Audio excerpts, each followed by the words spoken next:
Muy buenas noches. En esta ocasión vamos a desarrollar la actividad académica de arritmias en el paciente crítico, ¿no? Como ustedes saben, las arritmias pueden ser arritmias lentas, como son las bradiarritmias, o pueden ser también arritmias rápidas, como son las taquiarritmias. Las arritmias pueden estar estables o inestables. Pueden requerir cardioversión o desfibrilación. Eso es lo que vamos a aprender ahora. ¿Ya? Entonces, creo que lo vamos a desarrollar en hora 10 debemos estar terminando. Muy bien. Este tipo de escenario ustedes se van a enfrentar ya muy pronto, cuando ya sean internos, cuando sean residentes, ¿no? Entonces ustedes van a tener frente a ustedes un paciente que puede haber llegado por síncope, por mareos, dolor torácico, por alteración en su nivel, digamos, de sensorio, etcétera, por insuficiencia respiratoria, por palpitaciones, dolor torácico, y que muchas veces van a tener ustedes monitorizados, ¿no? Y en el monitor van a ver, por ejemplo, este ritmo, ¿no? Como están viendo acá, ¿no? Entonces, para poder nosotros enfrentar a este escenario, tenemos que recordar algunas cosas básicas, ¿no? Uno, la conducción del impulso eléctrico. Recuerden que el marcapaso, o sea, quien marca el paso de los latidos cardíacos, qué tan rápido estos van a ser, qué tan lentos van a ser, normalmente, fisiológicamente, es el nodo sino auricular que se encuentra en la aurícula, ¿no es cierto? Es el nodo sino auricular, envía unos impulsos hasta el nodo auriculoventricular y luego a través del haz de His, ¿no? Se divide, avanza hacia los ventrículos, se divide en dos ramas, una izquierda y una derecha, y de esa forma, en forma, digamos, progresiva y ordenada, va produciendo la contracción auricular y luego la contracción ventricular para poder realizar esa acción que le compete al corazón, el cual es bombear la sangre para todo el organismo, ¿no? Muy bien. Esa actividad eléctrica se puede traducir en un monitor cardíaco, ¿no? Que es lo que normalmente nosotros estamos, digamos, vigilando, ¿no? En un paciente con una potencial alteración del ritmo cardíaco, ¿no? Que podía potencialmente poner en riesgo su vida, poner al paciente en una condición crítica.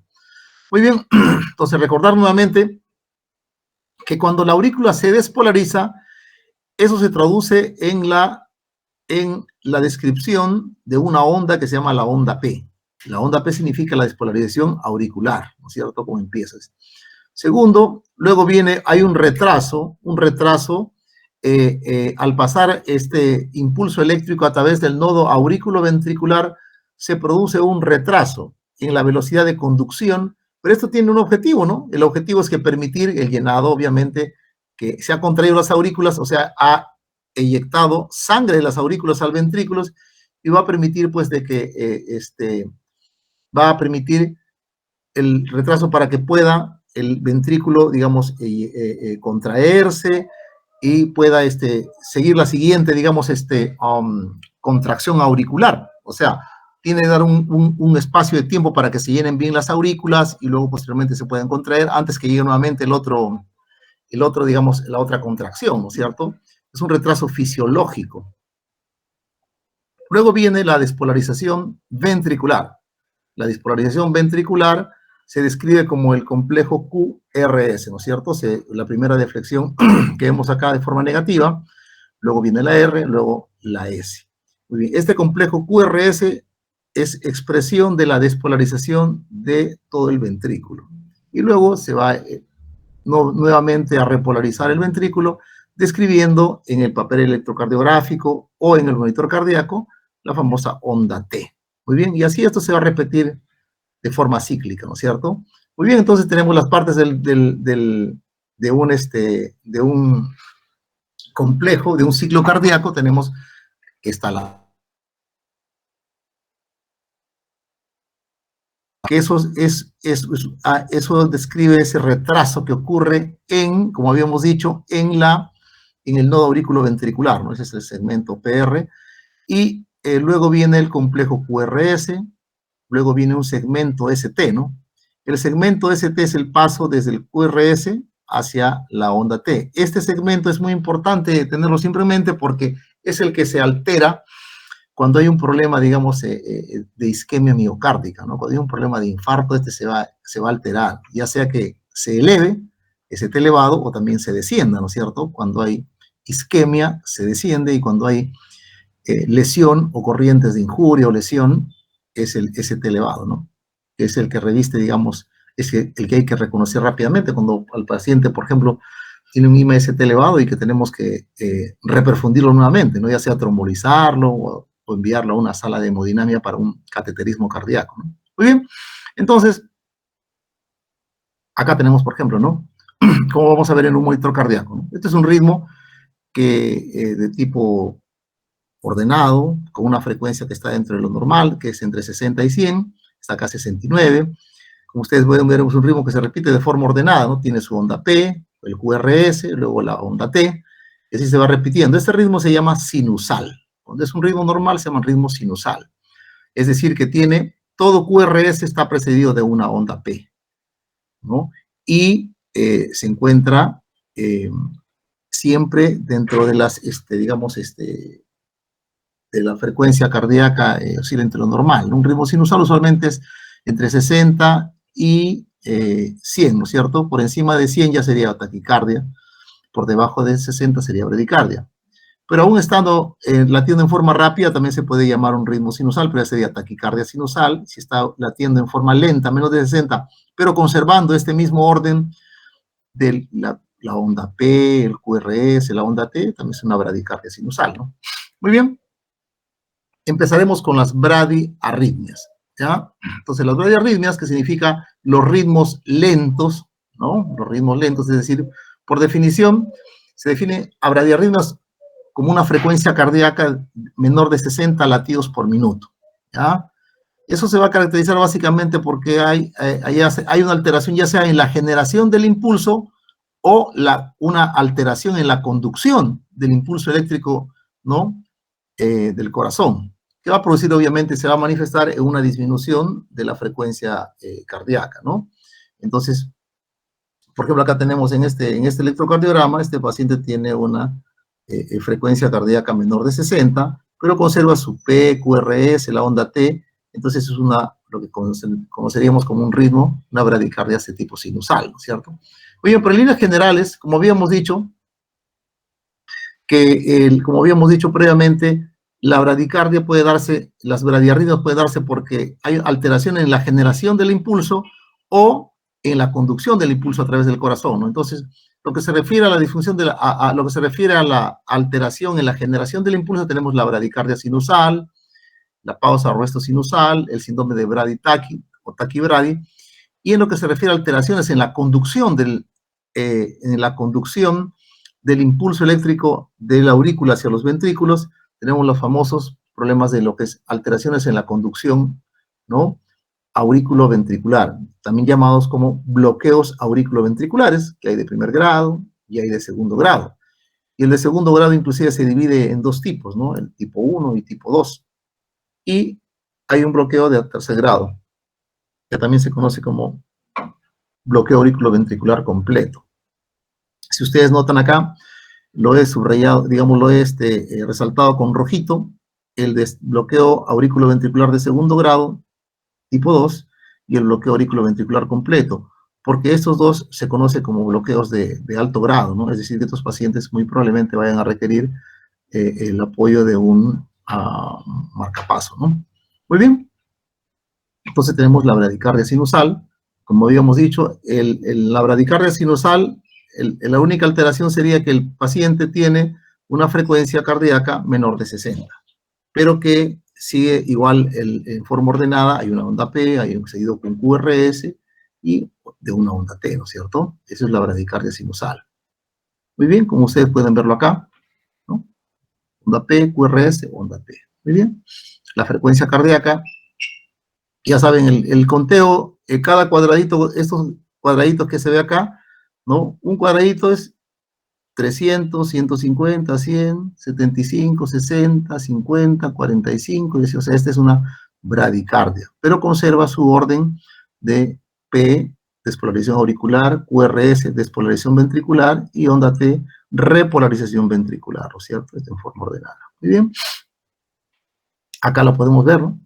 Esto es un ritmo de monitor, Vean ustedes en un ritmo de monitor cómo se mantiene. Esta es una bradicardia de tipo sinusal. Muy bien. Luego tenemos los bloqueos. El bloqueo de primer grado, su definición fundamental es que como habíamos visto, el PR, ¿no? Que está acá desde la onda P hasta la onda R, este PR está prolongado. Es mayor de 0,20 segundos, o sea, 200 milisegundos.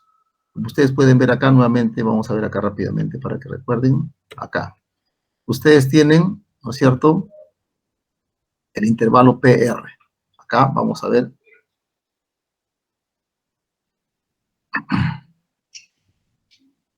Ya quiero que vean esto, ¿no es cierto? Entonces, desde que se forma la onda P, acá vean donde está acá el corchete, por favor, desde que se forma la onda P hasta que se forma, está la onda R, ¿no? Esa distancia tiene que ser mayor a 200 milisegundos, ¿ya? Tiene que ser mayor a 200 milisegundos. Entonces, cada cuadradito, mire, acá luego les voy a mostrar en forma más, cada cuadrado de estos medianos tiene más cuadrados pequeñitos dentro de ellos, ¿no es cierto? Entonces, más o menos, la distancia de un cuadrado, estos medianos, ¿ya? Es 200 milisegundos. O sea, este tiene mucho más que ellos, ¿no es cierto? Muy bien. Entonces, tenemos acá, bloqueo de primer grado, es cuando tienen el PR mayor de 200 milisegundos, pero siempre, a una onda P le va a seguir un QRS. ¿Ah? Siempre a la onda P va a ir seguido de un QRS. Muy bien. Acá tenemos el bloqueo de primer grado, como pueden ver acá, ¿no? Se forma la onda P, está prolongado este intervalo PR, ¿no? Pero conserva siempre ese mismo orden, ¿no? Siempre después de la onda P sigue el complejo QRS. Muy bien, este es el bloqueo de primer grado. Pueden ver acá. En cambio, en el bloqueo de segundo grado, ya, también llamado bloqueo de Wenckebach, ya, hay un alargamiento, como pueden ver acá en esta tira de monitor, hay un alargamiento entre el PR, ¿ya? El PR se va alargando, miren ustedes cuando empieza, el PR tiene un determinado tamaño, el PR nuevamente un poco más grande, y luego de eso ya deja de conducir, ¿no es cierto? Entonces, en otras palabras, el PR se va prolongando paulatinamente hasta que ya no conduce, ¿no? Y vamos a notar nosotros, por ejemplo, que el RR se va alargando, ¿no es cierto? ¿Ya? Entonces, es predecible en este caso, ¿no es cierto? Vemos que el PR se alarga en uno, luego en el siguiente y al tercero ya no conduce. ¿Ya? Este es un bloqueo de segundo grado, o también llamado bloqueo de Wenckebach, o de segundo grado Mobius tipo 1. Este bloqueo de primer grado y de segundo grado son bloqueos relativamente benignos, que cursan usualmente asintomáticos y no se interviene sobre ellos. En cambio, a ver, por ejemplo, acá tenemos el bloqueo de Mobius tipo 1 de Wenckebach, ¿no es cierto? Ustedes pueden ver acá cómo es que acá el PR tiene una distancia, luego acá este PR es un poco más largo, y después ya no conduce, ¿cierto? Y aquí ocurre igual. Acá al medio, por favor, miren, ¿no? En la parte baja, donde dice derivada 2, ven ustedes PR, el segundo PR se alarga un poco más el PR y luego ya no conduce, ¿ya? Este es el bloqueo de Wenckebach.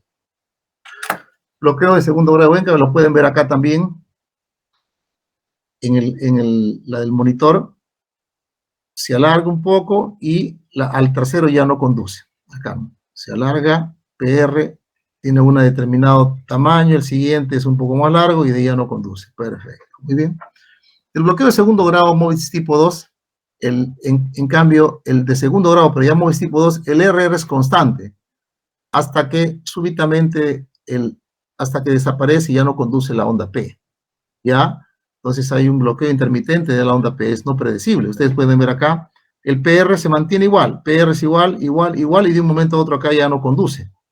El PR de uno es igual al del siguiente, y de repente ya no conduce. Entonces tenemos acá, ¿vean? Acá ven, este PR con el otro PR es igual, de repente ya no conduce, ¿no? Entonces esto sí puede asociarse a que el paciente, por ejemplo, pueda manifestar deterioro hemodinámico, que el paciente pueda manifestar síncopes, mareos, ¿no? Pueden ustedes ver acá. Vean, por favor, acá en esta imagen de la tira de monitor, ¿no? Que el PR es similar al siguiente y luego ya no conduce, o sea, PR, T, PR, luego la onda T y ya no hay una P y no conduce esta P. Y nuevamente se forma nuevamente el otro ciclo nuevamente, ¿no es cierto? A ver, acá, al medio, por favor, vean, PR está igual que ¿no? P, la onda P con el R. El PR tiene una determinada medida, con la onda T, luego viene el PR, que está igualito, la onda T, luego viene la P y no conduce, ¿no es cierto? Esto se llama MOVITS, bloqueo, MOVITS tipo 2 o bloqueo de segundo grado. Estos bloqueos revisten gravedad porque ya son sintomáticos, se llaman bloqueos de alto grado, y eventualmente estos bloqueos pueden producir en los pacientes síncopes, deterioro hemodinámico. Muy bien, acá tenemos en un electrocardiograma un bloqueo de esta naturaleza, de segundo grado, MOVITS tipo 2. ¿No? Ustedes ven aquel PR, vean en la parte de abajo, en lo que es D2, abajo, ¿no es cierto? Entonces comenzamos, hay un PR, está igual que el siguiente, está igual que el siguiente, y de repente la onda P ya no conduce, ¿no? En donde está acá, entre el R y R más alargado es donde justamente hay PR, onda T, la P no conduce, y ya se forma nuevamente otro ciclo. Este tipo de bloqueo se llama bloqueo de segundo grado MOVITS tipo 2, ¿no? Y estos pacientes, cuando comienzan a hacer síntomas de deterioro hemodinámico, cuando comienzan a hacer síncopes, cuando comienzan a hacer alteraciones, síntomas bastante notorios, estos pacientes van a requerir un marcapaso, ¿no? Inicialmente será un marcapaso transvenoso que se puede colocar en la emergencia y luego ya serán acreedores a un marcapaso ya definitivo, ¿no? Muy bien, bloqueo auriculoventricular de tercer grado. Acá este bloqueo auriculoventricular de tercer grado ya lo que se llama disociación auriculoventricular. ¿Qué quiere decir? Que ya no hay conexión en esa, digamos, no hay una conexión entre las descargas, los impulsos que envían las aurículas para que siga a través de los ventrículos, sino que eso está, digamos, bloqueado completamente. Es un bloqueo, por eso se llama un bloqueo AB completo o de tercer grado, ¿no? Eso no quiere decir que el corazón ya va a entrar en asistolia, ¿no? Simple y sencillamente quiere decir que la onda P va a seguir un ritmo, ¿ya? Va a seguir un ritmo y como el corazón tiene automaticidad, el corazón va a desgatillar otros ritmos de tipo ventricular, entonces vamos a tener un QRS que sigue un ritmo y la onda P que sigue, digamos, otro ritmo. O sea, hay una disociación, hay un divorcio ahí entre digamos, la sincronicidad que ambos llevan, ¿no? Entonces, inclusive, como ustedes pueden ver acá, ¿no? Si nosotros podemos ver de que los RR pueden ser constantes. ¿Por qué? Porque el RR están midiendo digamos, la despolarización de tipo ventricular, ¿no? El QRS es del ventrículo. De acá, este está ordenado, tiene otro igual, la misma distancia con otro con otro QRS, igual con el otro. Entonces, el espacio entre R y R es regular. Sin embargo, cada onda P no es seguida de un QRS. Y si ustedes pueden ver acá también, entre P y P hay regularidad. ¿Por qué? Porque van, digamos, cada uno por su lado, en buen castellano, ¿no? O sea, las distancias entre P y P suelen ser constantes. P y P son constantes. Sin embargo, no toda P, no las P no van seguidas de un QRS. Es como si cada quien fuera por su lado, que es lo que efectivamente pasa, ¿no es cierto? Entonces, eso es un bloqueo auriculoventricular, ¿ya? Y esto, obviamente, tiene altas posibilidades de producir un deterioro hemodinámico, de producir síncopes, de producir síntomas, ¿no? Que eventualmente pueden tornarse en síntomas de gravedad y que cuando los pacientes presentan este tipo de bloqueos y comienzan a hacer síntomas, síncopes, deterioro hemodinámico, dolor torácico, estos pacientes van a requerir el uso de un marcapaso, ¿no? Inicialmente, para compensarlos en la emergencia, se pondrá un marcapaso, como ven acá, este es un marcapaso que se coloca a través de un acceso central, puede ser un subclavio o yugular, que va hacia el corazón, es un marcapaso transvenoso temporal, y luego se pone un marcapaso de tipo definitivo, ¿ya? Como lo pueden ver acá, marcapaso definitivo. Entonces, ustedes ven acá, por ejemplo,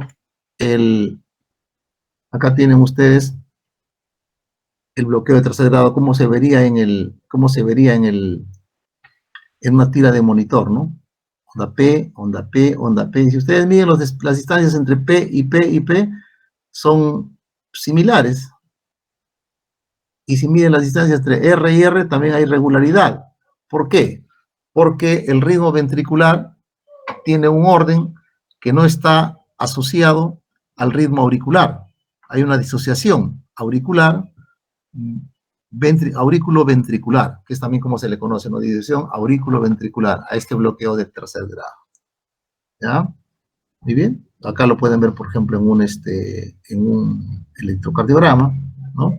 Como habíamos dicho, este bloqueo de tercer grado es un bloqueo de alto grado, de alto riesgo, y que cuando se descompensan, muchos pacientes hacen deterioro hemodinámico, síncopes a repetición, dolor torácico, alteración de sensorio, y estos pacientes pueden requerir eventualmente en la emergencia colocarles un marcapaso transitorio, transvenoso o también transcutáneo, con parches, ¿no? Hasta que se compense hemodinámicamente, y posteriormente ya va a estar la hemodinamia. Muchas veces los pacientes, mientras esperan, bueno, nuestra realidad, ¿no? No se tiene siempre a la mano y esperan a veces 2, 3 días en que le compren el marcapaso o le consigan el marcapaso definitivo hasta que pueda ser colocado, ¿no? Por un cardiólogo hemodinamista, y en ese lapso está con su marcapaso pues transitorio, ¿no? Muy bien, entonces ustedes tienen acá, este es de la American Heart Association, ¿no? El algoritmo de cómo es que uno aborda, ¿no? Un cuadro de una bradiarritmia, ¿no es cierto? Dice, normalmente las bradiarritmias que producen, digamos, síntomas, usualmente son, si bien es cierto que la definición de bradiarritmia es frecuencias cardíacas por debajo de 60, usualmente entre 50 y 60 van a permanecer asintomáticos. Frecuentemente, para que haga síntomas, una bradiarritmia tiene que ser usualmente por debajo de 50. Rara vez entre 50 y 60 va a ser un síntoma, ¿cierto? Entonces, cuando uno se enfrenta a un paciente que está con una bradiarritmia, una frecuencia muy baja, usualmente por menor de 50, como pueden leerlo acá, rápidamente ver cómo está su vía aérea, si está hipoxémico, darle su oxigenito, conectarlo a un monitor para su presión cardíaca no invasiva, perdón, a su presión arterial no invasiva, un oxímetro de pulso, poner su oxígeno endovenoso, tomar su electrocardiograma, ¿no?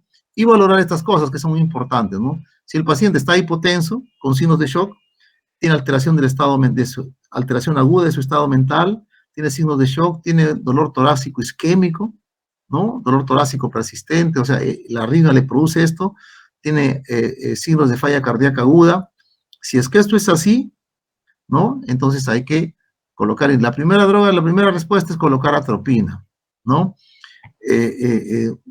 Si la atropina es inefectiva, entonces, que es muy probable, sobre todo cuando tiene bloqueos de tercer grado, muchas veces la atropina no puede ser efectiva, pero se hace el intento con este medicamento que puede mejorar la frecuencia cardíaca. Si no es efectiva, tendría que ponerse un marcapaso transcutáneo, ¿no? O el paciente se le puede administrar alguna droga, como por ejemplo dopamina, que es un vasopresor, que es un medicamento que produce, aumenta la frecuencia cardíaca, ¿no? Para mejorar, digamos, a través de este fármaco, la frecuencia cardíaca, y por ende mejorar estos síntomas. Si es que esto no es efectivo, una posibilidad es la colocación de un marcapaso transvenoso, dice, ¿no?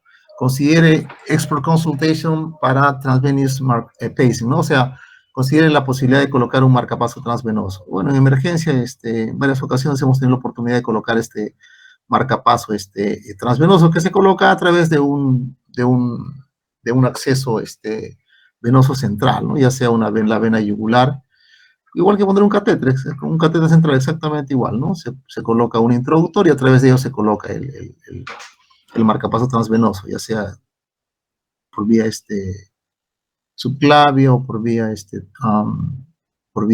yugular, ¿no? Muy bien, yugular interno. Acá este es de la Asociación Americana del Corazón y este es de la Asociación de la ERC, ¿no? El Consejo Europeo de Resucitación. Más o menos sigue la misma tónica, ¿no es cierto? Igual te dice, ¿no? El ABCD, de oxígeno, ponga el monitor cardíaco, el saturómetro, ¿no? el manguito de presión arterial, monitorice y evalúe igual también. ¿Tiene síncope? ¿Tiene shock? ¿Isquemia miocárdica? ¿Insuficiencia cardíaca? Si tiene eso, comience dando atropina. Si la respuesta es buena, entonces no es buena, tiene que poner puede colocar, ¿cómo se llama? Dice acá isoproterenol o adrenalina o un marcapaso transcutáneo, ¿no? En cambio, el otro menciona poner dopamina, ¿no? Acá eso isopreterenol lo tenemos acá, pero tenemos atropina, podemos colocar también adrenalina o dopamina, ¿no? Si ninguno funciona, debemos colocar un marcapaso transcutáneo, ¿no?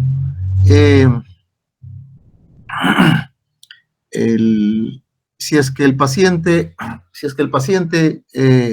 no presenta ninguno de estos signos de alarma, shock, síncope, isquemia miocardio, insuficiencia cardíaca, entonces uno dice, ¿qué cosa? Observa el paciente, ¿no? Obviamente valore si es que el paciente no está en riesgo de que haga una sistolia o que esté haciendo si tiene un bloqueo MOBIS tipo, dice, un bloqueo AB completo con QRS ancho, hace pausas ventriculares más de 3 segundos, o sea, ya quiere decir que eso es algo de bastante alto riesgo, igual, vea la posición. Si tiene esto de acá, vaya pensando en el hecho de poner un marcapaso, ¿no? Porque ese paciente se puede descompensar en cualquier momento, ¿no? De lo contrario, hay que observarlo al paciente, nada más hasta que ya pues pueda verlo ya el cardiólogo, ¿no? Muy bien, entonces, esto es lo que se refiere hacia las bradiarritmias, ¿ya? En lo que se refiere a las taquiarritmias, vamos a empezar, son los ritmos rápidos, ¿no es cierto? Aquí tenemos una variedad de taquiarritmias. Muy bien, lo primero que tenemos que es valorar es el electrocardiograma, pero también vamos a valorar también ¿no? Diferentes, digamos, por ejemplo, acá tenemos una taquicardia de complejos anchos, podemos ver una taquicardia de complejos QRS delgados o angostos, ¿no? Vemos el monitor, ¿no? Vemos el monitor y en el monitor encontramos diferentes tipos de arritmias rápidas, ¿no es cierto? Unas de complejos anchos, ordenadas, otras de complejos estrechos, más desordenadas, etcétera, ¿no es cierto? Entonces, obviamente, eso en cierto modo como que abruma, ¿no? Como que nos puede intimidar, ¿no? Pero vamos a aprender que de una forma ordenada esto lo podemos más o menos, digamos, abordarlo de una forma, pues, apropiada, ¿no? Entonces, hay diferentes que buscamos inmediatamente, pues, no sé, en un libro que tenemos a la mano de emergencia y vemos cómo lo clasifica de acorde a la frecuencia cardíaca, al complejo QRS, a su regularidad, según la onda P, la reacción QRS. Otros la clasifican en base a su hemodinamia, a cómo inició, hacia dónde está el lugar de origen de la arritmia, etcétera, ¿no es cierto? Muy bien, hay diferentes formas de verlo. Acá vamos a aprender de una forma, digamos, un abordaje más o menos práctico y ordenado para rápidamente poder clasificar el tipo de arritmia, ¿no es cierto? Entonces, un aspecto muy importante cuando usted afronta las arritmias es que tiene que usted valorar al paciente, ¿no? O sea, uno trata a pacientes con arritmias. Yo no trato solamente a una arritmia aislada. Yo trato a un paciente que tiene una arritmia. Es decir, que qué impacto una arritmia va a hacer sobre un paciente, ¿ya? Eso es lo que me interesa, porque no es lo mismo un paciente de 70, 80 años que tiene una insuficiencia cardíaca, que tiene secuelas de infarto, etcétera, ¿no? Que tenga una taquicardia de 190, ¿no? A que puede estar en ese momento el paciente pues con un shock circulatorio, ¿no? Entrando en un shock cardiogénico secundario a esa arritmia, o un joven pues saludable, ¿no? Que tenga esa misma arritmia de 190 y que puede estar eventualmente hasta con un nivel de hemodinamia relativamente estable, no sé, una presión arterial, no evidenciar signos de hipoperfusión. Por eso que es importante valorar el impacto hemodinámico que esa arritmia hace en determinado paciente, ¿no? O sea, en otras palabras, tratamos al paciente, más, no solamente la arritmia, ¿no? Muy bien, ustedes pueden ver acá, vean por favor la pantalla de este monitor, ¿no?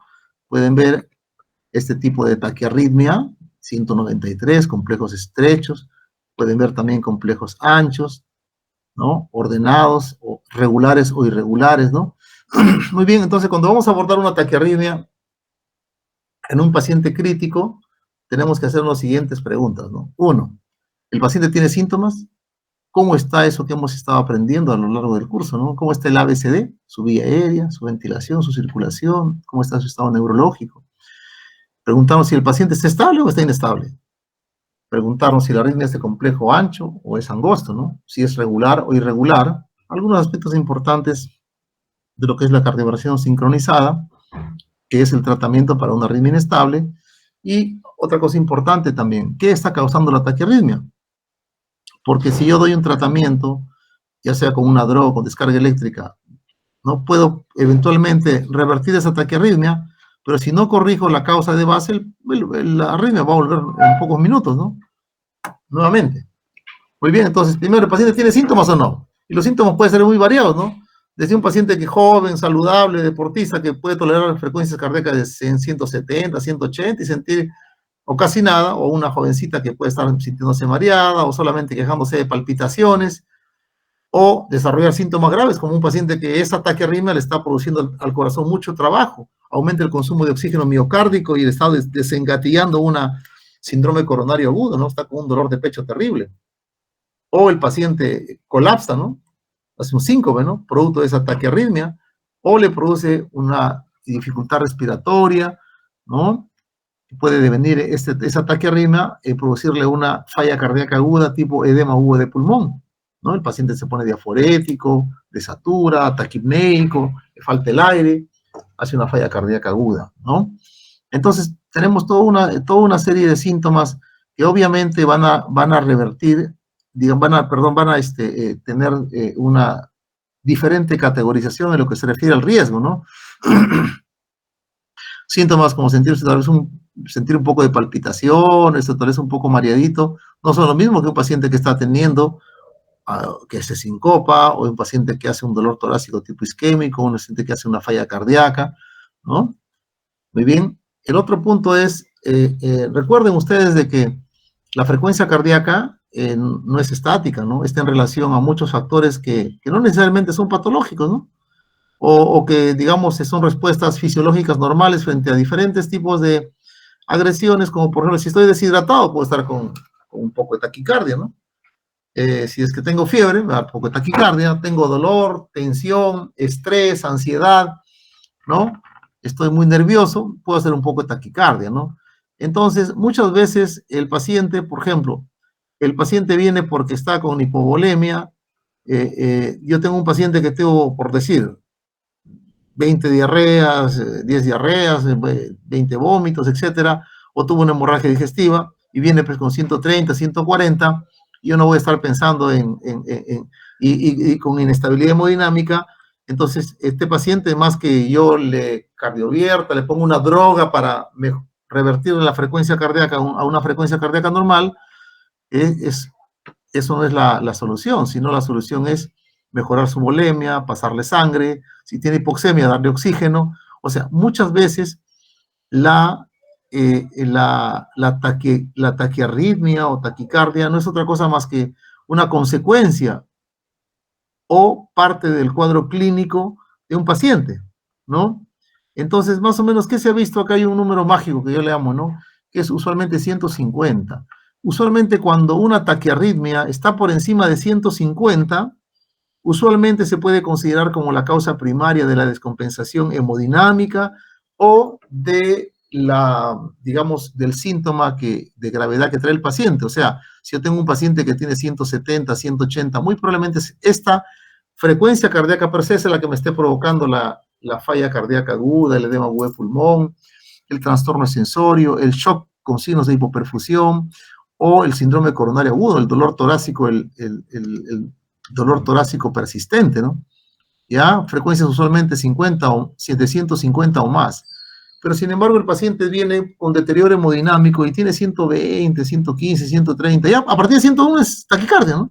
115, 120 es taquicardia, pero es muy probable de que esa taquicardia no sea más que parte del cuadro clínico o consecuencia del factor que está, digamos, descompensando a mi paciente. La fiebre, el dolor, la ansiedad, la deshidratación, la hipoxia, etcétera, ¿no? Por ejemplo, acá pueden ver en la pantalla una frecuencia cardíaca de 119, 120, pero tiene los, digámoslo, tiene las características de un ritmo cardíaco de tipo sinusal, ¿no? Tiene una onda P, el QRS, que es delgado, su onda T, y así se va repitiendo, ¿no? Entonces, probablemente este paciente tenga ansiedad, dolor, deshidratado, pero es poco probable que si el paciente tiene algún signo de inestabilidad hemodinámica, llámese edema agudo de pulmón, llámese trastorno agudo de sensorio, llámese dolor torácico persistente por un problema cardíaco, llámese shock con signos de hipoperfusión, es poco probable que se dé por esta arritmia per se, ¿no? Sino que esto es parte de ese cuadro clínico, ¿no? En cambio, si yo tengo un paciente, por ejemplo, que viene con 193, sea complejo estrecho, complejo ancho, pero con esta frecuencia cardíaca es muy probable que mi paciente, si está un paciente que ha tenido, que tiene un cardiópata isquémico crónico, ¿no? Que sufre de anginas, que ha tenido infartos, y hace esa frecuencia cardíaca, muy probablemente, y está el paciente entrando en signos de falla cardíaca, con disnea, tiene crepitante, se cansa, comienza a desaturar, o se está haciendo un cuadro de falla cardíaca aguda, es muy probable que la causa de esa descompensación sea la taquiarritmia. Entonces, a esta sí tengo que manejarla con drogas o con descarga eléctrica o lo que el cuadro clínico me exija, ¿no? Si está estable, será manejarla con drogas. Si está inestable, manejarla con cardioversión eléctrica. Otro aspecto importante que tengo que valorar, obviamente, cómo está su vía aérea, si el paciente, cómo está su vía aérea, si está permeable o no, cómo está ventilando, ¿no? Si su saturación es baja, le tendría que poner un dispositivo oxigenatorio que ustedes ya han aprendido, ¿no? Desde una cánula binasal, una máscara simple o tal vez una máscara con reservorio, ¿no? ¿Cómo está su circulación? ¿Tiene buen llenado capilar? ¿Cómo está su presión arterial? Porque eso me va a permitir qué impacto hemodinámico tiene esa arritmia sobre mi paciente específico, ¿no? ¿Ya? Entonces, ver también cuál es el nivel de conciencia. ¿Tiene el paciente un nivel de conciencia alterado? Probablemente se deba a que su nivel de conciencia alterado está porque el paciente pues está con una hipoperfusión a nivel cerebral bastante seria y el paciente entra en disfunción neurológica, ¿no? Entonces este es un signo que me hace pensar que tengo que corregir rápidamente esa arritmia. ¿Ah? Recordar siempre que los pacientes de alto riesgo son pacientes que tienen cardiopatía isquémica crónica, rápidamente se pueden descompensar con un ataque de arritmia. Los pacientes que sufren de síndrome coronario agudo, ¿no? Si tengo ahí un paciente que está cursando con un infarto, una angina, encima le viene un ataque de arritmia, eso le desgatilla el ataque de arritmia, obviamente esos pacientes son de alto riesgo, hay que rápidamente corregir esa taquiarritmia. Los que tienen ya falla cardíaca crónica, ese corazón va a claudicar rápidamente con 160, 170, ya, ¿qué? 150 puede estar ya ese paciente entrando, exacerbando su falla, ¿no? Sobre todo aquellos que tienen una fracción de eyección ventricular menor del 40%. Portadores de cardiopatía estructural también son gente de riesgo, ¿no? La otra parte es, ¿mi paciente está estable o inestable? Y la estabilidad hemodinámica en un paciente trasunta el hecho solamente de pensar en presión arterial, ¿no? La estabilidad hemodinámica de un paciente, vamos a verlo ahora, son cuatro cositas, ¿no? Entonces, siempre importante mirar el electro, mirar el monitor, pero sobre todo tratar al paciente, es decir, ver cuál es el impacto hemodinámico de esa arritmia sobre mi paciente. Miren acá, yo puedo poner esta arritmia con 193 de frecuencia cardíaca, y sin embargo, el paciente puede estar, un paciente joven, ¿no? Saludable, 135, 83, o sea, una presión arterial de lo más normal, como que puede estar más o menos relativamente hipotenso, ¿no? 150 para alguna persona podría ser normal, pero para otros ya podría ser una presión algo baja. Y definitivamente de 63, 64 con 36 ya es un deterioro hemodinámico súper evidente, ¿no? Ya es un deterioro hemodinámico, el paciente está desarrollando síntomas. Y que si ese paciente va a estar mucho tiempo así en shock, con ese ataque arritmia puede devenir eso en una arritmia ¿no? Como vemos acá, en una arritmia una arritmia peor, ¿no? En una arritmia de más, digamos, de mayor gravedad, como por ejemplo una taquicardia ventricular, ¿no? que va a hacer que el paciente se deteriore hemodinámicamente más y que potencialmente podría, esto de acá, si no se atiende en forma rápida, apropiada, podría devenir en un ritmo, como vemos acá, una fibrilación ventricular, que eso sí es un ritmo ya de parada cardíaca, ¿no? Muy bien, entonces, ¿qué pacientes tiene estable? Los siguientes criterios se conocen como criterios de inestabilidad, es decir, que estos pacientes, uno que tiene, por ejemplo, un paciente tiene una taquiarritmia, 180, 170, ¿no? Y tiene un dolor torácico persistente asociado a esa taquiarritmia, se considera que el paciente está hemodinámicamente inestable, es un criterio de inestabilidad hemodinámica. Un paciente que tiene hipotensión, ¿no? Pero a la vez también, no solamente hipotensión, sino signos de shock, o sea, tiene hipotensión y está sudoroso, pálido, diaforético, llenado capilar distal más de 3 segundos, el pulso es en uno medio débil, estado mental relativamente con ansiedad, etcétera. O sea, hipotensión más signos de hipoperfusión, ¿ah? Este es un criterio también de inestabilidad hemodinámica. Si un paciente entra en un cuadro de falla cardíaca aguda florido, ¿no? Que podemos calificarlo como un edema agudo de pulmón, ¿no? Desatura, taquipneico, diaforético, se examina el pulmón, tiene bastantes crepitantes. Este paciente, ortopneico, incurgitación yugular, este es un criterio de inestabilidad hemodinámica. Y por último, paciente que tiene un trastorno agudo de la conciencia que derivado de esta frecuencia bastante alta de la taquiarritmia, ¿no es cierto? Muy bien. Entonces, acá el manejo, el tratamiento ya no es con drogas, el tratamiento es básicamente con una terapia eléctrica, con un procedimiento que se llama cardioversión eléctrica, cardioversión, ¿no? No desfibrilación, sino cardioversión. La desfibrilación son para los ritmos de parada cardíaca, ¿no? Cardioversión eléctrica, ¿no? Entonces ustedes están enfrentando acá al electro, al monitor. Y una pregunta que uno se podría hacer, yo necesito saber con exactitud, dado la cantidad de arritmias que existen, ¿no? De taquiarritmias, si yo me enfrento con una arritmia específica y no puedo clasificarla, pues no sé exactamente qué arritmia es, yo necesito conocer con exactitud necesariamente el diagnóstico de una taquiarritmia inestable para dar el tratamiento eficaz, y la respuesta es no, ¿no? La respuesta es no. Si su taquiarritmia, la que fuese, está produciendo cualquiera de esos signos que usted es capaz de reconocer como inestabilidad hemodinámica, simple y sencillamente lo que tiene que hacer uno es dar un tratamiento de cardioversión eléctrica. E inclusive la cantidad de descargas que usted va a dar se pueden sindromizar, o sea, usted no necesita tener un diagnóstico exacto de la arritmia para evitar que el paciente se muera a través de una descarga eléctrica que se llama cardioversión, ¿no? Entonces, ¿cómo clasificar las taquiarritmias? Muy bien, las arritmias lo podemos clasificar de esta manera. Por el estrecho o grosor de su QRS, ¿no es cierto? ¿Ya? El QRS, en líneas generales, su medida usualmente oscila pues entre 0.6, 0.8, 0.10, ¿no? O sea, o lo que se llamaría 60, 80, hasta 100 milisegundos. Usualmente por encima de 120 milisegundos, ¿ya? Esto se llama que es mayor que el QRS, más de 120 milisegundos, se llama QRS ancho. Y cuando es menor de 120 milisegundos, se conoce como QRS estrecho. Otro aspecto que nos va a importante, vamos a poder, nos va a ayudar para más o menos hacer nuestro diagnóstico diferencial, es la regularidad, ¿no? Entonces, si ustedes tienen, por ejemplo, un paciente con taquicardia, QRS estrecho, y es regular, la arritmia más frecuente que ustedes van a encontrar, como dice abajo, es la sinusal. ¿Cuál es esa? Claro, si ustedes tienen fiebre, pues ustedes tienen fiebre, pues 39, 40, su frecuencia cardíaca está en 130, 140, ¿no? Y usted probablemente ni le fastidie, lo que le fastidia es el dolor de cuerpo, dolor de cabeza por la fiebre.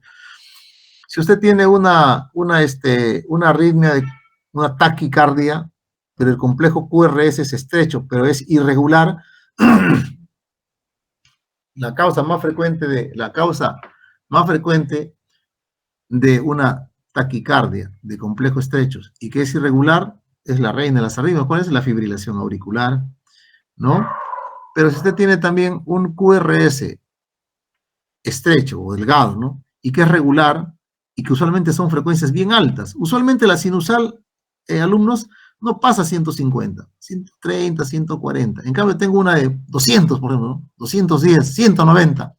Y es de complejo estrecho, o sea, menos de 120 milisegundos el QRS. Pero es irregular, es bien regular, ¿no? Ordenadita. puede ser la famosa TPCB, ¿no? Como vemos acá, ¿no? TPCB, acá es, taquicardia paroxística supraventricular. Hay subtipos, ¿no? Pero eso no nos vamos a complicar, ¿no? Taquicardia paroxística supraventricular, que son que son por reentrada nodal, que son las más frecuentes. Puede ser eso puede ser una causa de ellas, ¿no? Muy bien. En cambio, si es que, por ejemplo, yo tengo una taquicardia, pero el complejo es ancho, o sea, el QRS es mayor de 120 milisegundos. Si es una taquicardia, si es la más frecuente es que podemos encontrar son las de tipo regular, que se llama la taquicardia ventricular monomórfica, ¿ya? Una taquicardia ventricular monomórfica. Pero, si es que es irregular y de complejo ancho, estas sí son bien peligrosas, ¿no? Porque tenemos acá una taquicardia ventricular polimórfica, es decir, en una misma derivada, de dos usualmente, que es con la que monitorizamos, vamos a encontrar diferentes morfologías del QRS. Ese ya es complicado, ¿no es cierto? Esa taquiarritmia de complejo ancho irregular ya implica el QRS ancho o angosto. ¿Pero a qué se llama ancho y qué se llama angosto? Ya habíamos visto eso, ¿no es cierto? Tenemos acá el QRS. Si el QRS, ¿no? Empezando desde donde empieza acá, ustedes ven acá donde está la flechita, empieza acá, esta es la onda, esta parte, esta deflexión negativa inicial se llama la onda Q, la R y abajo es la S. Si es que el ancho de eso es, vemos ustedes acá, ese ancho es menor de 120 milisegundos, el complejo será estrecho o delgado. Si el QRS es mayor de 120 milisegundos, el complejo será ancho, ¿cierto? Ancho. En líneas generales, los complejos estrechos se deben a arritmias que tienen su origen en la parte supraventricular, o sea, del nodo aurículo, incluyendo el nodo aurículo ventricular hacia arriba, ¿no? Las aurículas y el nodo aurículo ventricular.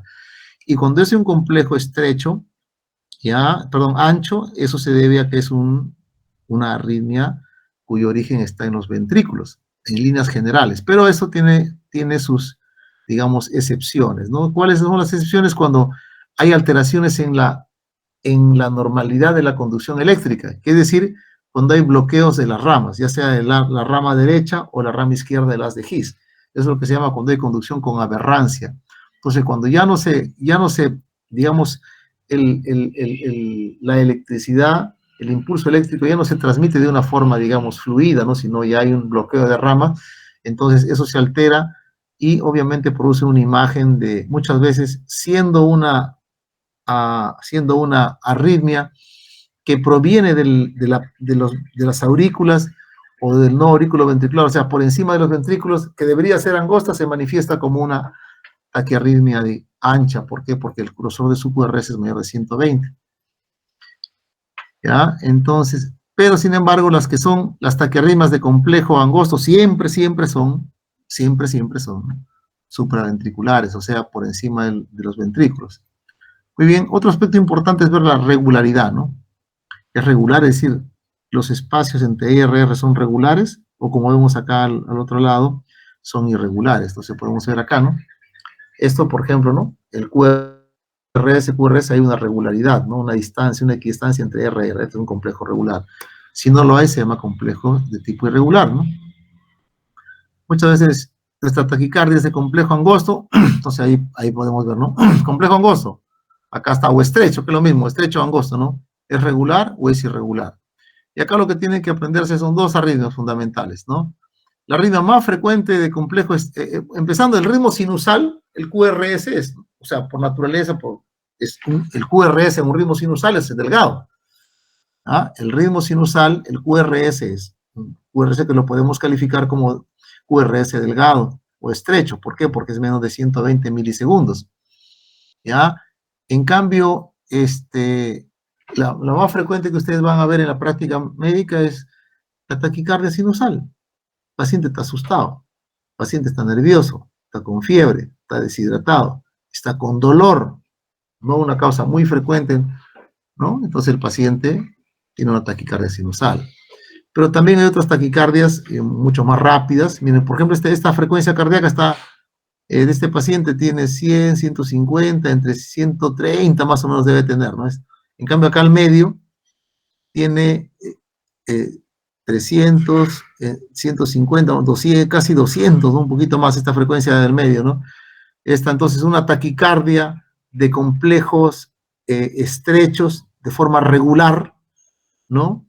Usualmente frecuencias por encima de 180, 200, la famosa taquicardia paroxística supraventricular, ¿no? O taquicardia supraventricular también, que eso vemos con mucha frecuencia casi a diario en las salas de emergencia, ¿no? Realmente esto es un problema muy complejo, ¿no? Nosotros lo que hacemos básicamente es el control de la frecuencia cardíaca y luego enviamos a su casa para que ya le hagan después posteriormente estudios de electrofisiología para darle tratamiento a esta arritmia, un tratamiento definitivo, ¿no? En cambio, ya estas son las dos que quisiera que se aprendan, fundamentalmente, ¿no? Las dos. También hay lo que se llama el flúter auricular con conducción constante, que puede aparentemente ser de forma, digamos, regular, ¿no? Pero eso me interesa que se conozcan estas dos.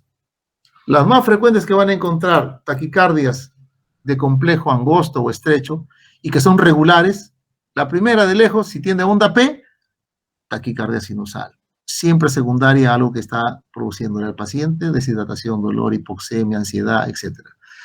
Y la otra es una taquicardia supraventricular o taquicardia paroxística subventricular. Ustedes no encuentran la onda P acá, no lo encuentran, o sea, el QRS no está precedido de una onda P. Muy bien, acá lo pueden ver ustedes, ¿no? Lo de arriba es una taquicardia sinusal, abajo tenemos una taquicardia supraventricular. Complejos estrechos, pero la distancia entre R y R son regulares. Si tengo una taquiarritmia de QRS angosto, pero es bastante irregular, como pueden ver acá, ¿cuál es la frecuencia, cuál es la taquiarritmia más frecuente de complejo estrecho e irregular, la fibrilación auricular? Acá abajo vemos, en la parte de arriba está una fibrilación auricular con respuesta ventricular controlada, o sea, se dice que está respuesta ventricular controlada cuando usualmente está por debajo de 100. En cambio, se dice que la fibrilación auricular con frecuencia ventricular alta, también dicen FARVA, ¿no? Nos gusta mucho hablar así con siglas, hablar más rápido, FARVA, fibrilación auricular con respuesta ventricular alta, lo vemos en la parte de abajo, ¿no? Miren, está rodando entre 135, 143, 152 y así está. ¿Por qué? Porque la máquina tiene un sensor, ¿no? Lo mide entre distancias entre RR y lo divide esto de acá para sacarlo, calcular calcular la frecuencia cardíaca, y como es tan distancia siempre irregular, obviamente los resultados son, pues, obviamente, bastante irregulares, ¿no? Y va de 142, 154, 139, ¿no? De tal forma de que usted rápidamente, cuando usted ve un monitor y ve así que está la frecuencia, digamos que los electrodos están bien colocaditos, y usted ve que cambia así de esa forma, así lo bloquea, por decir, al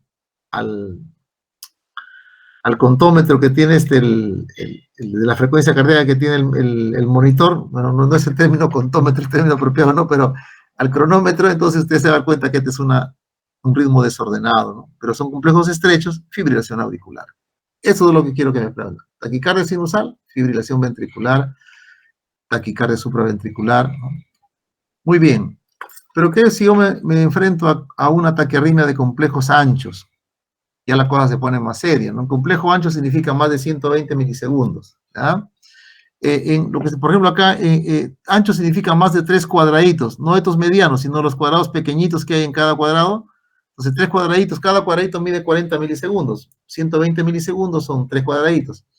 Complejos, el más frecuente que vamos a ver es la taquicardia ventricular monomórfica o taquicardia ventricular a secas, ¿no? Que tiene en una misma derivada, se ve que tiene la misma forma, ¿no es cierto? Taquicardia ventricular monomórfica.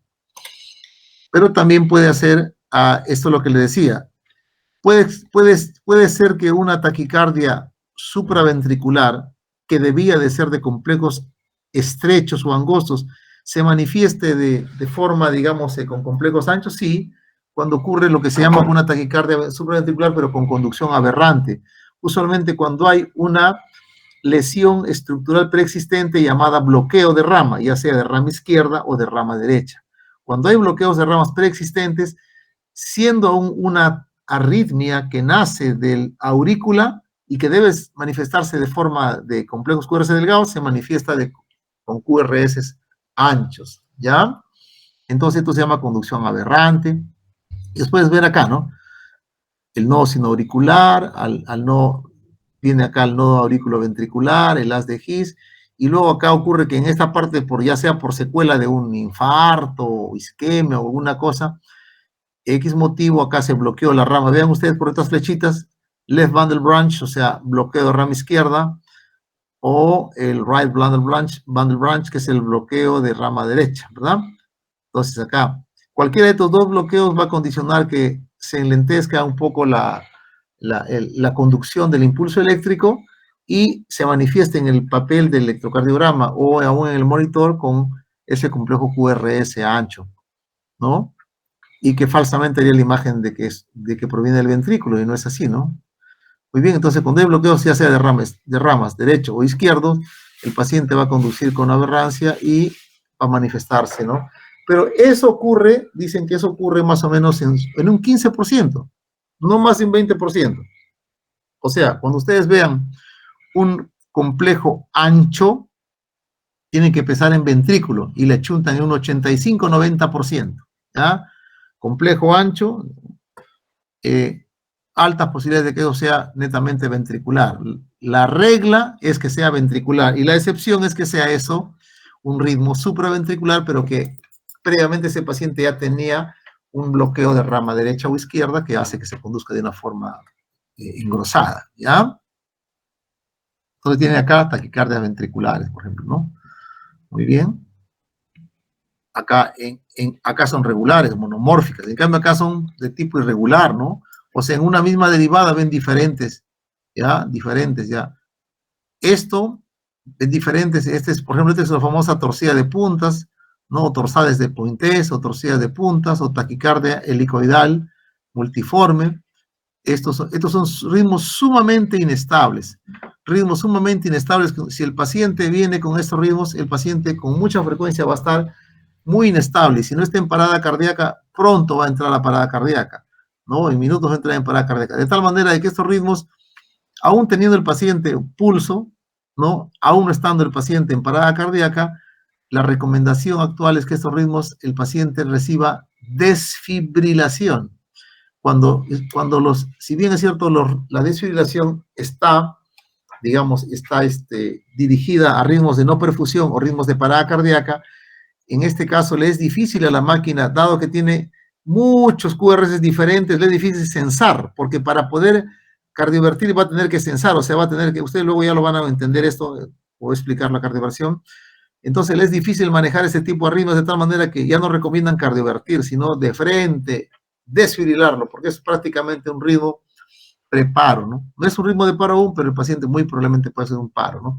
Entonces una taquicardia ventricular polimórfica, y esta es una famosa taquicardia ventricular polimórfica helicoidal, ¿no? También conocida como torcida de puntas, ¿no? O torsades de Pointes. Ustedes ven, es un término francés, ¿no?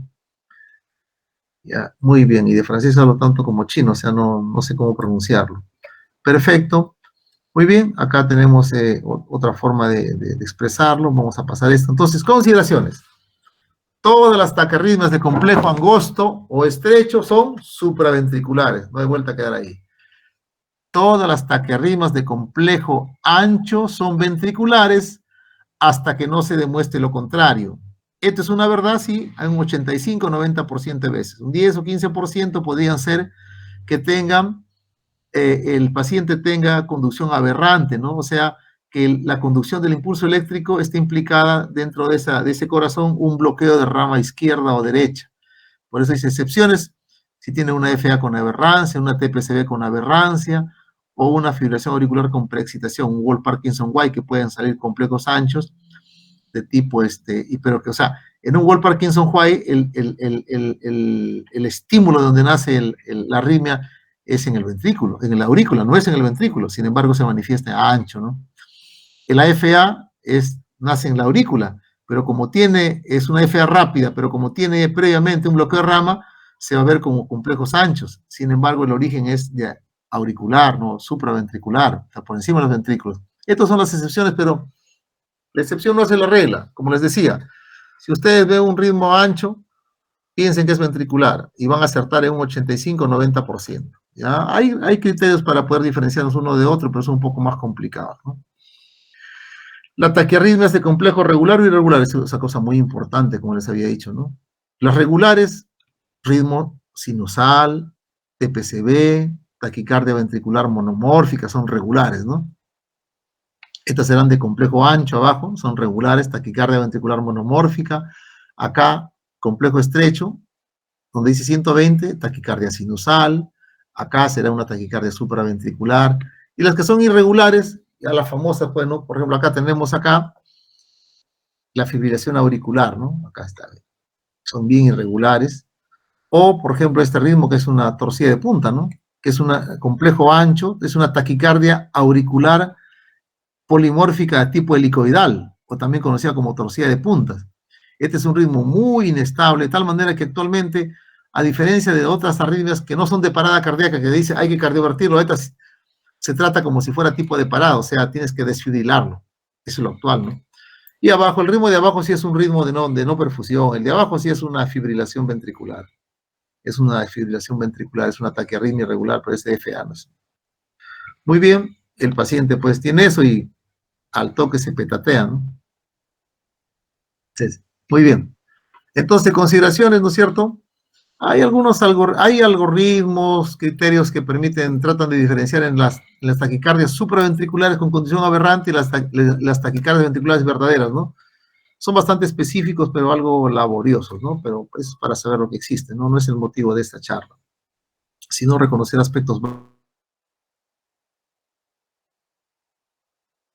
regular de complejo ancho e inestable, asúmalo y trate como una TB, como una taquicardia ventricular.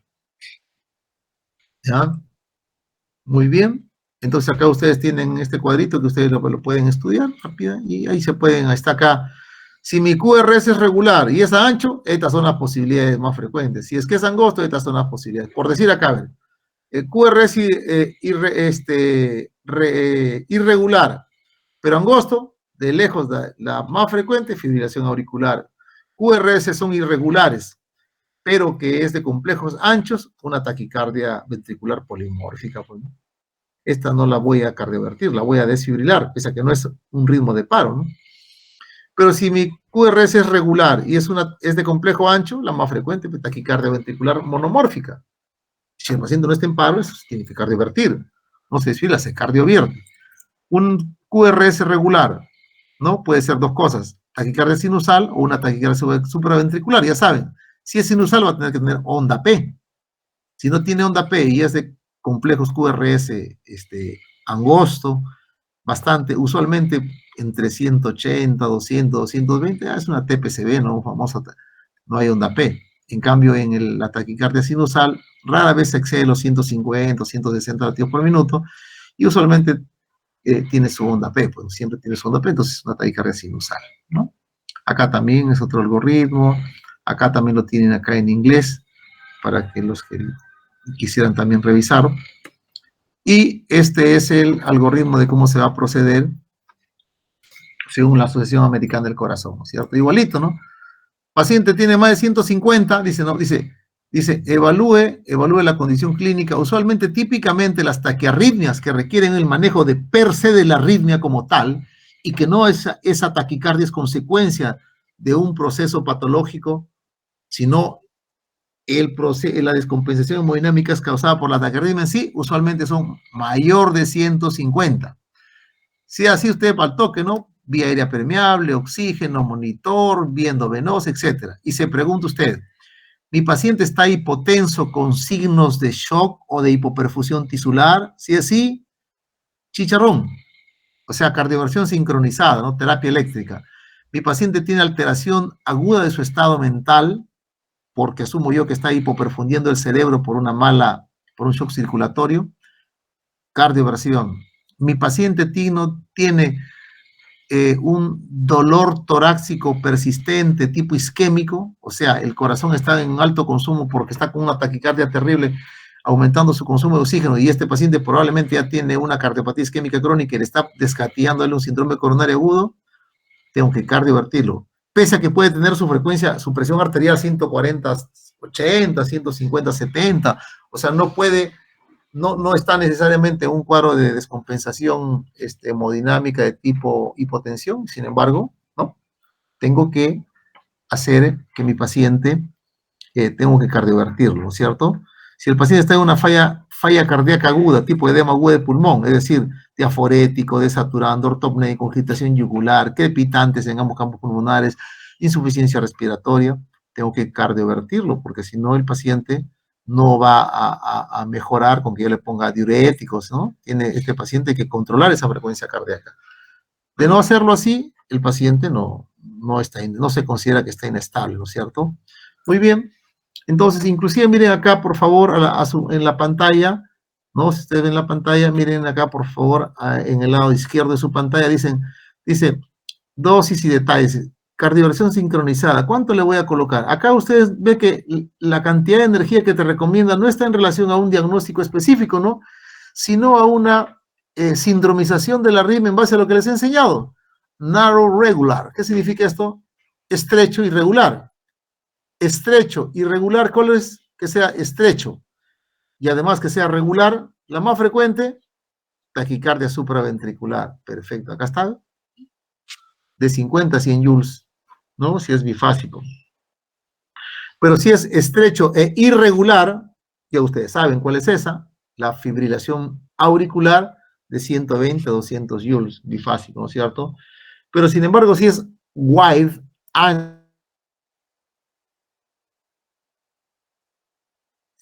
pero si es wide and irregular, o sea, irregular y ancha, o sea, es una taquicardia ventricular polimórfica o es una taquicardia ventricular polimórfica helicoidal tipo torcida de punta, estas son sumamente inestables. No sincronize, dice, no lo sincronice de frente, métale dosis de desfibrilación, defibrillation dose, dice, ¿no?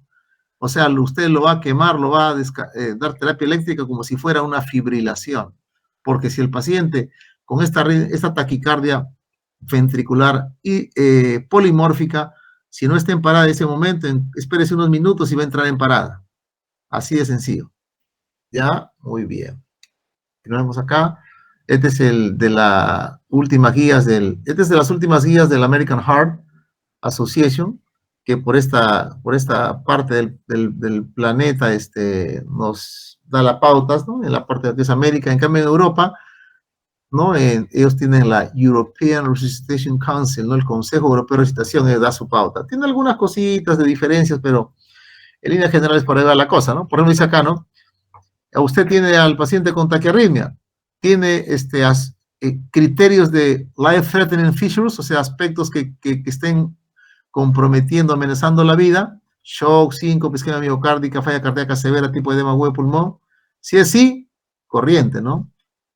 Dice cardioversión sincronizada. Si es no, ya pues ya vamos a ir viendo qué tipo de arritmia es, ¿no es cierto? Ya si es una arritmia estable, que no es el motivo de esta práctica, sino verlas inestables nada más, reconocerlas inestables. Muy bien. Paciente arrítmico inestable vimos, ¿no? Es acá el paciente, ¿no? Inestable, está hipotenso, está una frecuencia cardíaca de 210, como pueden ver ahí, ¿no? Y el paciente pues es sincopa, ¿no? Frecuencia cardíaca está a su saturación baja, ya sea trastorno agudo de la conciencia, dolor torácico persistente, edema agudo de pulmón, hipotensión con signos de shock. Estos pacientes tienen que, ¿no? Ven acá ustedes, este paciente se amerita cardioversión eléctrica, ¿no es cierto? Hay que darle su descarga eléctrica. Como dicen en el argot criollo, hay que darle chicharrón al paciente, ¿no? Entonces ya hay que cardiovertirlo. ¿Cómo es el procedimiento? Ya nos falta poco, chicos. 5 minutos y terminamos o menos. El procedimiento de cardioversión. El personal capacitado, en primer lugar, el procedimiento de cardioversión requiere que un personal esté capacitado en soporte avanzado cardíaco y de la vía aérea, ¿no? Eventualmente puede haber complicaciones. El paciente está siendo tratado y en ese momento puede entrar en una parada cardíaca, producto de la misma, sobre todo de la enfermedad de base, ¿no?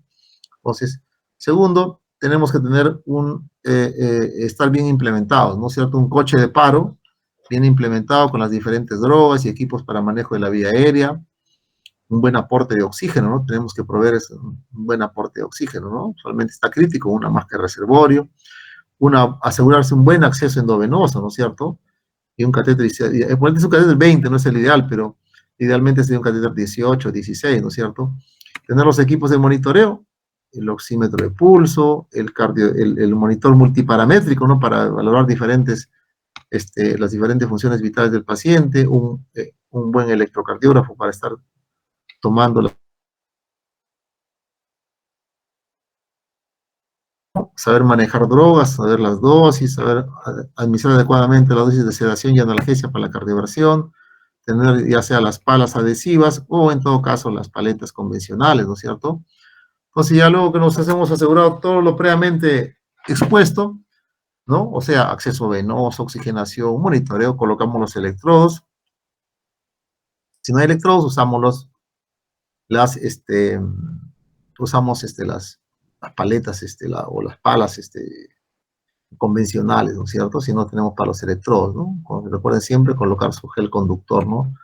Y lo que se hace es la sincronización.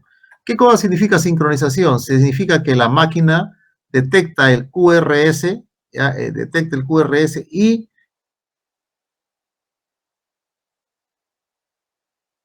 porque es en el periodo refractario absoluto. Ahí le va a dar la descarga eléctrica.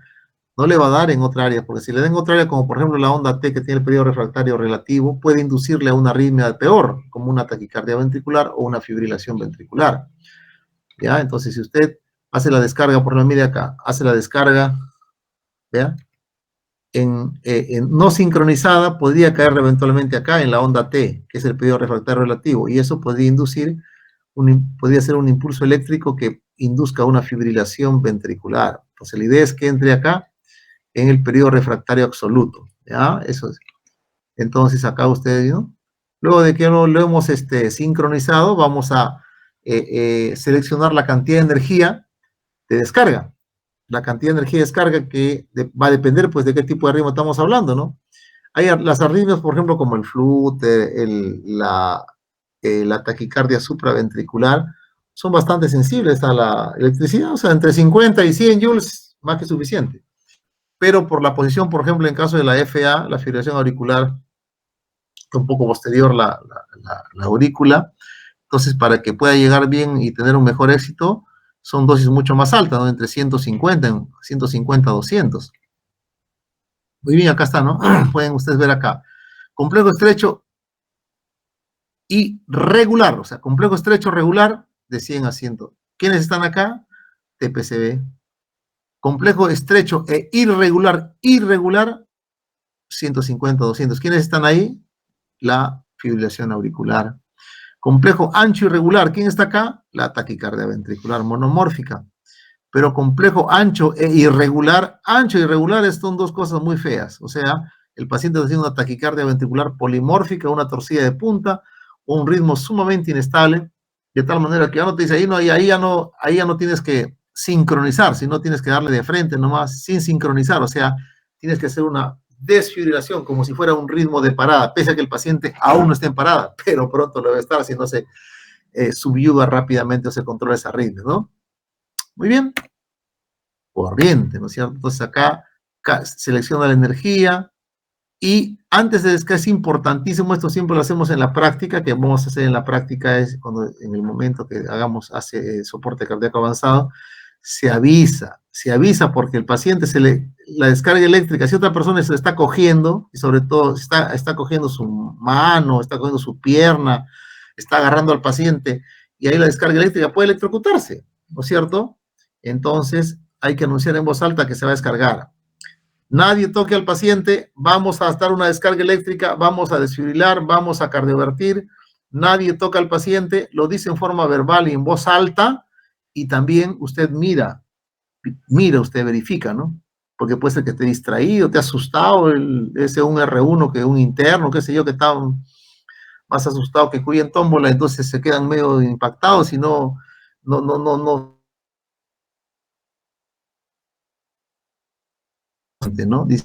Dice, anuncie en voz alta que va a descargar y que no toquen al paciente y verifíquelo visualmente, ¿no? Muy bien, una vez que ya verificó que nadie toca al paciente, ya usted puede dar lo que se llama la descarga, ¿no es cierto? Shock, ¿no? Push shock, dice push shot on button, ¿no?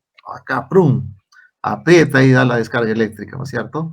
Muy bien, descarga, y luego de eso, usted va a tener que, ya una vez que da la descarga y si esta ha sido pues, eficaz, o sea, el paciente se cardiovertió a un ritmo esperado, ¿no? O sea, se revirtió la arritmia inestable, tenemos que tomar un electro para ver la causa, ¿no? ¿Qué tal si tomamos un electro, por ejemplo, ¿no? Y de repente este infarto extenso, este paciente que tenía una taquicardia ventricular, era secundaria a un infarto extenso, ¿no? Acá tenemos STs elevados en toda la cara anterior y lateral, es un infarto anterolateral extenso, lateral baja y alta. Entonces este paciente obviamente pues tiene que ir a cateterismo, si no, lo cardiovierte y a los pocos minutos, como está en una isquemia terrible, porque seguro que ha cogido una arteria, ya sea el tronco de la coronaria, ha obstruido la parte proximal de una arteria importante, como es la descendente anterior, que irriga buena parte del corazón. Entonces el paciente va a entrar en paro nuevamente, va a entrar pero en arritmia nuevamente, ¿no? De repente el paciente entró por una taquicardia ventricular y este paciente tomamos un electro y vemos este patrón, ¿no?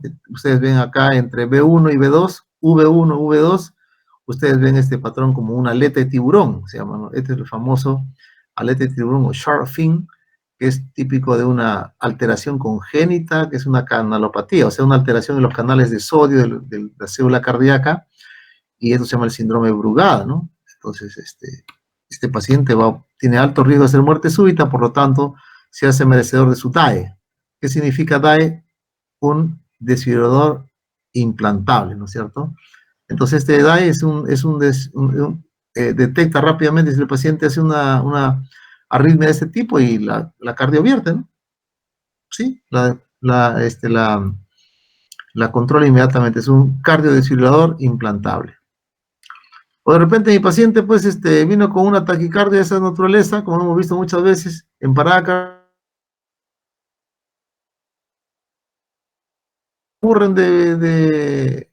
se aburren, hacen caso omiso a venir a dializarse dejando un día, y no van a dializarse pues, 1 o 2 semanas y el potasio se eleva, se pone acidótico, que eso saca potasio de la célula y le induce a una arritmia como es la hipercalemia, ¿no? Entonces, ¿qué cosa hay que hacer? Ya ustedes han aprendido, ¿no? Gluconate, electro, ¿no? T picudas, este es el QRS y las T picudas, complejo QRS muy anchos, medio bradicardicones, entonces, gluconato amino, solución polarizante, insulina con dextrosa, si está acidótico el paciente en el contexto de análisis, ¿no? Muy bien, entonces es importante no solamente saber revertir la arritmia, sino también ver, después de esto, tomar un electro y saber cuál, o por lo menos tener una idea de cuál fue la causa que desgatilló esta arritmia y darle corrección a esa enfermedad de base, porque si no se corrige esto, el paciente en poco tiempo, minutos o horas, va a volver a hacer nuevamente la arritmia, ¿no? Muy bien, si han llegado hasta escuchar hasta aquí, pues despiertos, ya pues, ustedes son mis héroes, ¿no? Bueno, muchas gracias, alumnos, por su interés en la clase y eso es todo, ¿no?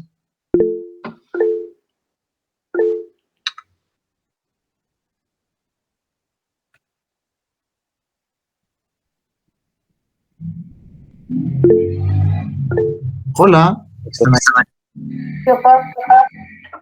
Ah, qué bonito, unos aplausos, qué lindos. Veo en la pantalla unas manitos ahí unos corazoncitos, así tengo mi hinchada. Yo pensé que los había aburrido, soberanamente. Pero bueno, sí, pues un poco densa la clase, pero espero que se haya podido comprender.